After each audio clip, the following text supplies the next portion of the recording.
I walked into my sister's lavish engagement party, expecting hugs and cheers. Instead, my cousin Derek sneered, "Why's the loser here? This is for winners only." The room laughed. My own mother smirked. "He's just the family ATM." I paid for the whole damn night. My heart shattered. I'd spent years playing the dutiful son, the reliable brother, the guy who always picked up the tab. Growing up in suburban Chicago, I was the golden child who made it big. A tech startup founder with a sleek Lincoln Park condo and a bank account that screamed success. My family? They saw me as their personal piggy bank. I'd bailed out my sister Lauren's boutique when it tanked, covered my dad's gambling debts, even paid for mom's new SUV when her old one just wouldn't do. I thought that's what family did. I was wrong. The engagement party was my latest gesture.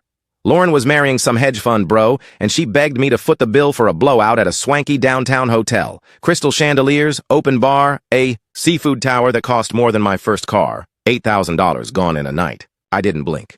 I wanted her to shine.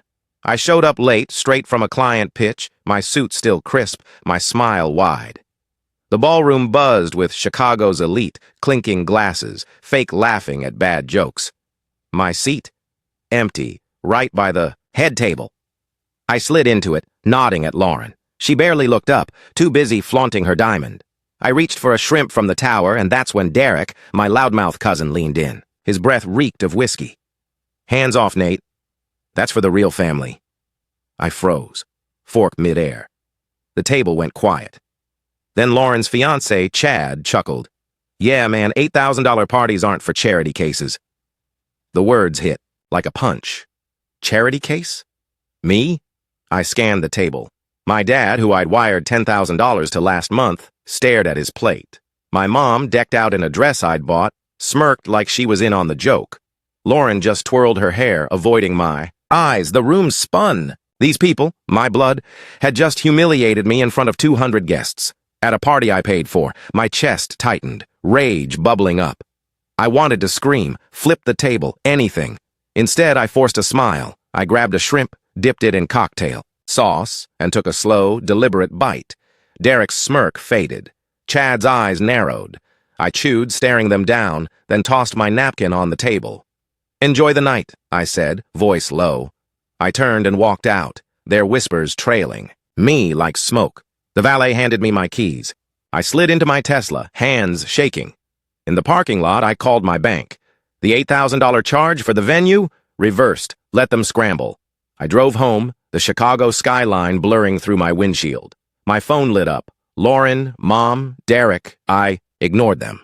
Then a text from my dad. "You embarrassed us? Fix this?" Fix this? After they'd spat in my face, I pulled into my condo's garage, the silence deafening. I poured a bourbon, the glass cold against my palm. My phone buzzed again. 12 missed calls. Then it hit me. The engagement gift. I'd booked a $15,000 Caribbean honeymoon for Lauren. And Chad, private villa, the works. I opened my laptop, found the booking, and canceled it. Confirmation email. Booking terminated. I leaned back, a bitter grin spreading. They wanted to play. Game on. By morning, my phone was a war zone. 47 missed calls, texts flooding in. Lauren. "Nate, what the hell? The venue's suing us." Mom. "You're tearing this family apart." Derek. "You're dead to us, loser." I sipped my coffee, calm for the first time in years. They thought they could break me. They had no idea who they were dealing with. I wasn't just the family ATM anymore. I was done being their doormat. Years of loans, favors, silent resentment. It all crashed down. I'd given them everything, and they'd laughed in my face. But I wasn't the naive kid they used to guilt trip.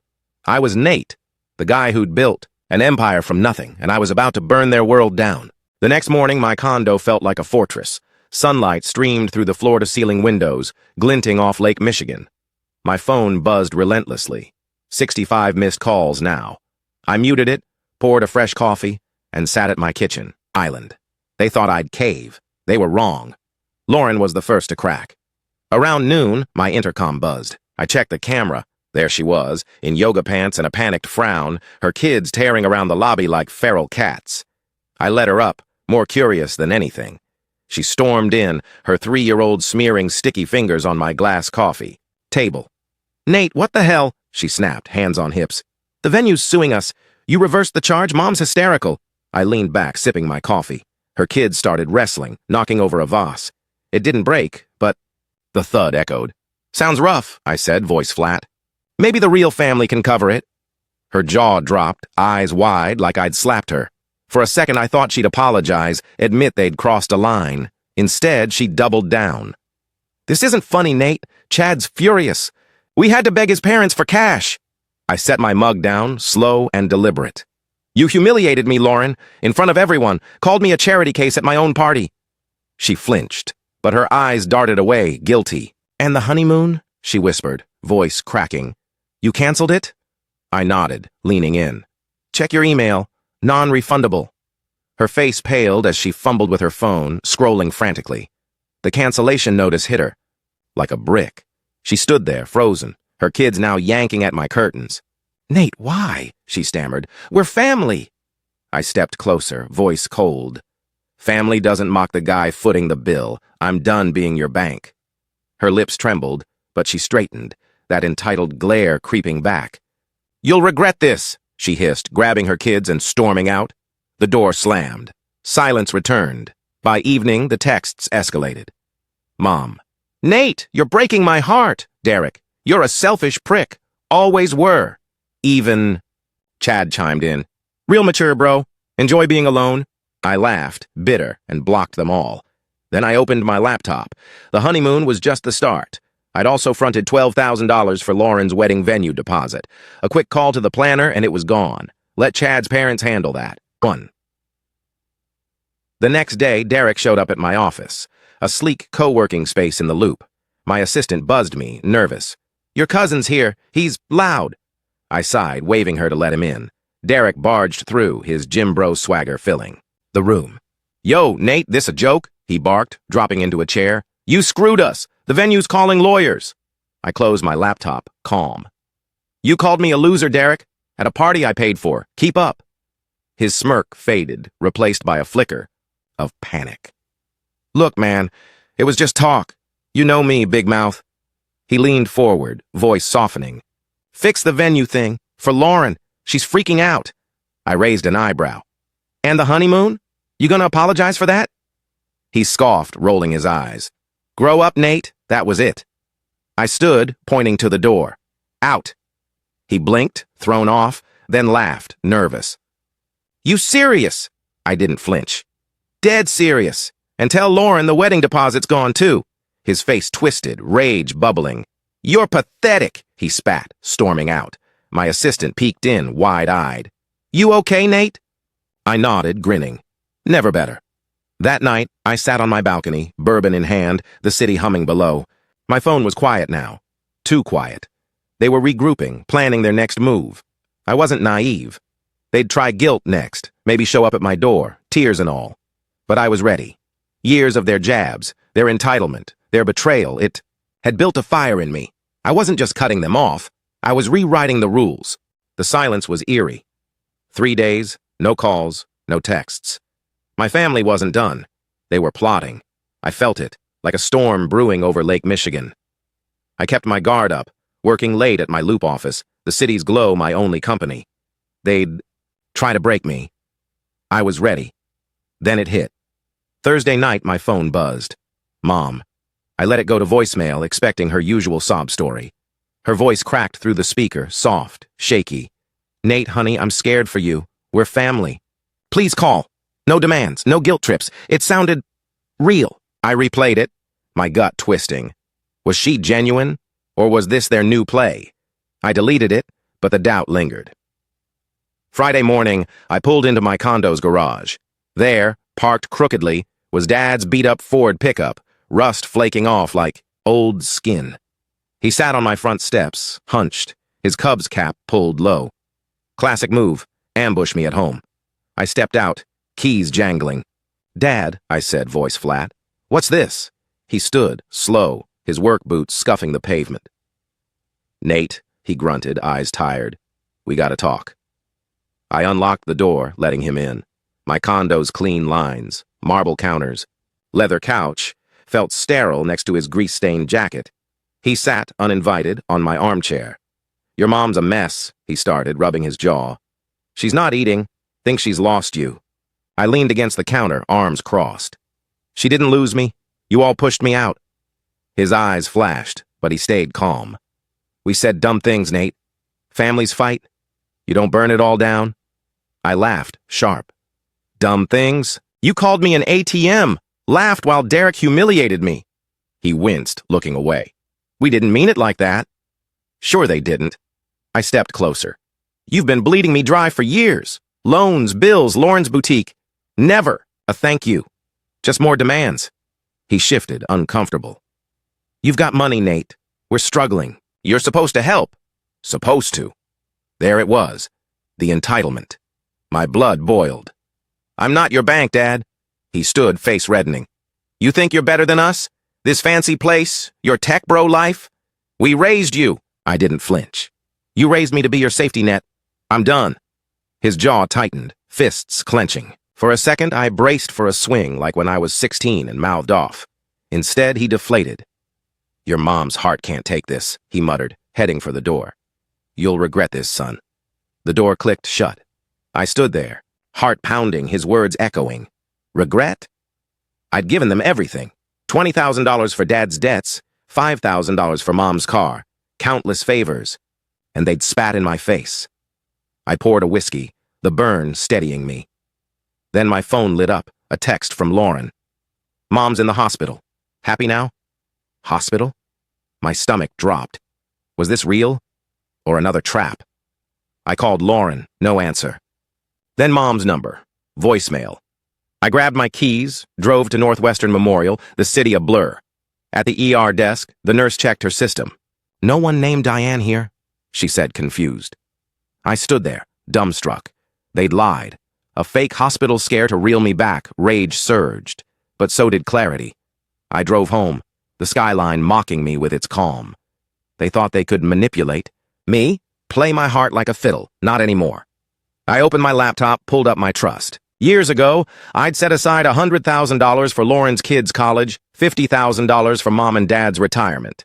My cursor hovered over their names. Delete. Gone. Every penny now to a children's charity. I leaned back, a strange calm washing over me. My phone buzzed. Dad, come to the house. Let's fix this. Fix what? Their greed. I ignored it, sipping my whiskey. They'd crossed the final line. I wasn't just cutting them off. I was erasing them from my future, and it felt damn good. I thought the hospital lie was their lowest blow. I was wrong. A week passed, and the silence from my family felt like a coiled snake, ready to strike. I kept working, my loop office a refuge, but the tension gnawed at me. They weren't done. Not by a long shot. Then it came, a text from Derek Sunday morning. Check your email, loser. You're done. My stomach twisted. I opened my inbox on my condo's balcony, the Chicago wind biting my face. There it was, a forwarded chain from Lauren, sent to every cousin, aunt, and family friend.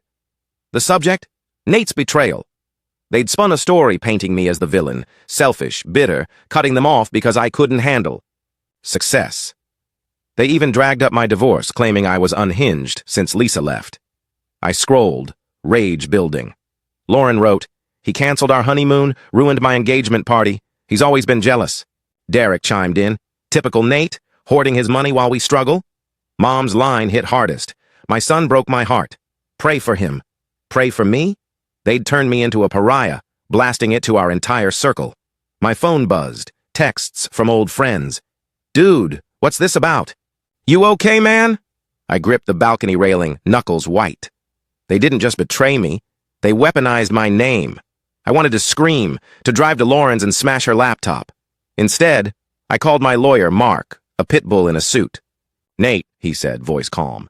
This is libel. We can sue. Sue my family? The thought twisted my gut, but so did their lies. Start drafting, I told him. I want options. Monday, I walked into my office, expecting focus. Instead, my assistant Jen looked spooked. Your mom's here, she whispered. I sighed, bracing myself. Mom shuffled in, clutching her purse, eyes red like she'd rehearsed crying. Nate, honey, she started, voice trembling. Why are you doing this? We're family. I stayed silent, leaning back in my chair. She sat, uninvited, her floral perfume choking the air. "You spread lies about me," I said, voice low. "To everyone. You called me unhinged." Her eyes widened, fake shock. "I didn't mean it. Lauren sent that email. I was hurt." "Hurt?" I laughed, cold. "You let them trash me, Mom, at a party I paid for. You smirked when Derek called me a loser." She dabbed her eyes, tissue crumbling. "We're struggling, Nate. You have so much. Why punish us?" There it was, guilt, their favorite weapon. I leaned forward, locking eyes. "I gave you $50,000 for your car, Mom. Dad's debts? $20,000. Lauren's boutique? $15,000. You took it all and laughed in my face." Her mouth opened, then shut. For once, she had no comeback. I stood, pointing to the door. "Leave, and tell Lauren to expect a lawyer's letter." Her face crumpled, but she scurried out, heels clicking. That night, I sat in my condo, whiskey in hand, the skyline glittering. My phone buzzed. "Dad." "You're suing your mother? You're no son of mine." I ignored it, but the words stung. Was I the monster here? No. They'd pushed me to this. I opened my laptop, checked my trust. Their names were already gone, but I added a clause. Any legal fees from family disputes would come from my estate's charity fund. Let them choke on that. Tuesday, the fallout spread. A cousin posted the email on X, tagging me. "Greedy tech. Bro ditches family. Sad." It got 200 likes before I reported it. Friends stopped texting. My inbox filled with hate from strangers. I was trending for all the wrong reasons, but I wasn't backing down. I called Mark. "File the libel suit," I said. "Lauren and Derek first." He paused. "You sure, Nate? This'll get ugly." I grinned, bitter. "It already is."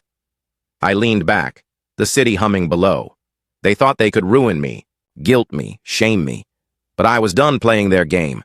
I'd built my life from nothing, coding in my dorm, scraping by, turning a startup into millions. They didn't break me then. They wouldn't now. This was war, and I was ready to win. The X post blew up. My name dragged through digital mud. Strangers called me a heartless tech bro, while my family's lies spread like wildfire. I sat in my condo, the Chicago skyline mocking me with its calm. They thought they'd cornered me. Big mistake. I was about to fight back. I met Mark, my lawyer, at a sleek River North cafe, the kind with $12 lattes and pretentious art. He slid a folder across the table. "Libel suit's ready," he said, voice steady. "Lauren and Derek are the main targets. We've got emails, texts, the X post, solid evidence." I nodded, flipping through the pages. "What's the damage?" Mark leaned in. "We can push for $200,000 each, plus public retractions." My grin was cold. "Do it." Back at my office, I got to work. They'd made this public, so I'd play their game. I drafted a statement, short and sharp, and posted it on X. My family spread lies claiming I abandoned them. Truth? I paid their bills for years, 100,000 plus, and got betrayal. Lawsuit pending. Stay tuned. I hit send, heart racing. Within hours, it had 1,000 likes, comments flooding in. "Expose them! You're the real MVP!" The tide was turning. Lauren called that night, hysterical. I answered, curious. "Nate, you're suing us?" she shrieked, voice cracking. "You posted on X? Everyone's talking." I leaned back, sipping bourbon. "You started this, Lauren? That email? The X post? You trashed my name." She sobbed, fake tears I'd heard before. "I was upset. You canceled my honeymoon." I laughed, sharp. "I paid for your party, your venue. You called me a loser. Keep up."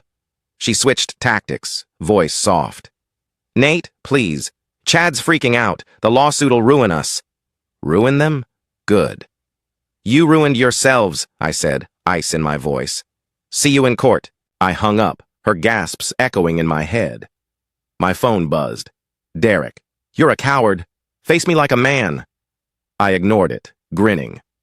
Cowards don't sue. The next day, Mom showed up at my condo unannounced, her face a mask of practiced grief. I let her in, wary. She clutched a tissue, eyes darting around my minimalist living room. "Nate, this lawsuit, it's killing us," she whispered. "Your dad's blood pressure's through the roof." I crossed my arms. "You lied about a hospital stay, Mom. Spread rumors I was unhinged. You expect pity?" Her tears came, predictable. We made mistakes, honey. But suing your sister? It's too far. Too far. I stepped closer, voice low. You let them humiliate me at a party I paid for. You took $50,000 for your car, $15,000 for Lauren's boutique, and laughed in my face. I'm done. Her eyes widened, but she pressed on. Family forgives, Nate. Don't you love us? Love? I felt nothing but rage. Get out, I said, pointing to the door. She left, sobbing, but I knew it was theater. By Friday, the lawsuit was filed. Mark called, excited. We're hitting them hard. Defamation, emotional distress. Court. Dates in 2 months. I leaned back, the city humming below my balcony. My ex-post had gone viral, 10,000 likes now, supporters DMing me. But the hate rolled in too. Family, friends, distant cousins, even my old high school coach, all buying their lies. I blocked them, unfazed. Then Dad texted, Court? You're disgusting. No son of mine. The word stung, but only for a second. He'd taken $20,000 for his debts, never repaid a cent, and stood by while Derek mocked me. I opened my laptop, pulled up my will. I'd already cut them from my trust, but now I went further. Every asset, my condo, my startup shares, all to charity. Not a dime for them. Ever. I stood on my balcony, whiskey in hand, the wind sharp. They thought they could shame me. Guilt. Me, break me. But I was Nate, the kid who'd coded his way out of a cramped Chicago suburb, who'd built millions from nothing. They'd underestimated me. The lawsuit was just the start. I was rewriting my story, and they weren't in it. The lawsuit hung like a guillotine, but my family still thought they could outplay me. Their lies had gone viral, my name smeared across X, yet I stood firm. In my Chicago condo, the skyline gleamed, a reminder of what I'd built. They wanted war? I'd end it with a bang. 2 weeks before the court date, Lauren tried one last stunt. My intercom buzzed at dawn. I checked the camera, her, Dad, and Mom, faces grim, standing like a firing squad. I let them up, curiosity outweighing rage. They filed into my living room, Mom clutching her purse, Dad's fists clenched, Lauren glaring. Nate, Mom started, voice quivering. Drop the lawsuit, we're begging. I leaned against my marble counter, arms crossed. Begging! You lied about me, trashed my name, faked a hospital scare. Lauren cut in, eyes blazing. You're tearing us apart. Chad left me because of this. I raised an eyebrow. Good. He was a leech. Dad stepped forward, face red. You ungrateful bastard. We gave you everything. Everything? I laughed, cold. You gave me guilt. I gave you $100,000. Where's my thank you? Mom sobbed, right on cue. Nate, please, we're family. Forgive us. Forgive? After they'd mocked me at my own party, taken my money, spread lies, I stepped closer, voice low. You're not family, you're parasites. Lauren gasped. Dad's jaw dropped. Mom's tears stopped cold. I pointed to the door. Get out! Last chance! They shuffled out, Dad muttering, You'll die alone. I slammed the door, heart pounding. Alone? I'd never felt freer. The court date arrived. I walked into the Chicago courthouse. Mark at my side, my suit sharp as a blade. Lauren and Derek sat across the room, pale, their lawyer sweating. The judge heard our case, my payments, their email, the ex-post, my humiliation. Mark presented texts, bank records, even my ex-statement with 20,000 likes. Their lawyer stammered, claiming it was family drama. The judge wasn't buying it. Verdict: $250,000 each for Lauren and Derek, plus public retractions. The gavel slammed. Derek cursed under his breath. Lauren burst into tears. I stared them down, unblinking. Outside, reporters swarmed, cameras, flashing. I gave a statement. I gave my family everything. They betrayed me. Justice won. It hit X, trending with 50,000 likes. My inbox flooded. Support, apologies, even a DM from my old coach. Proud of you, Nate. That night, I sat on my balcony, whiskey in hand, the city alive below. My phone buzzed. Dad. You happy now? You destroyed us. I deleted it. Happy? No. Vindicated. I opened my laptop, checked my will. Every cent, my $5 million estate, my startup, my condo, locked for charity. They'd get nothing. Ever. But I wasn't done. I'd been quietly working on a side project, a tech platform for kids in need, coding boot camps, scholarships, mentorship. I'd funded it with $500,000 from my savings, but now I went all in. redirecting my startup's profits. Launch day was a month away, and I named it Rise, a middle finger to my family's greed. X buzzed with the news, my story tying it all together. The tech bro who turned betrayal into hope. A week. Later, I got a letter, handwritten from Mom. "Nate, I'm sorry. I failed you. Please call." I read it twice, my chest tight. For a second, I saw the mom who'd bandaged my knees, taught me to ride a bike. Then I remembered her smirk at the party, her lies in that email. I tore the letter up, let the pieces scatter in the wind. She wasn't my mom anymore. I stood, glass raised to the skyline. I was Nate, the kid who'd clawed his way up, who'd faced betrayal and won. My family thought they could break me, but they'd forged something stronger. Rise would change. Lives, my legacy untouchable. They'd fade, broke, and bitter, while I soared. The war was over. I'd burned their world to ash and built a better one from the flames. And here it is, the finale of today's story. Did everything turn out as you imagined, or did it end unexpectedly? I'd love to hear what you think. Leave your thoughts in the comments below, and let's dive into the discussion together. If this story kept you in suspense, don't forget to give it a thumbs up. And if you haven't signed up yet, what are you waiting for? This is your chance to join an incredible community where exciting new stories unfold every day. Click the subscribe button and turn on notifications to stay up to date. Thanks for your attention and see you on your new adventures.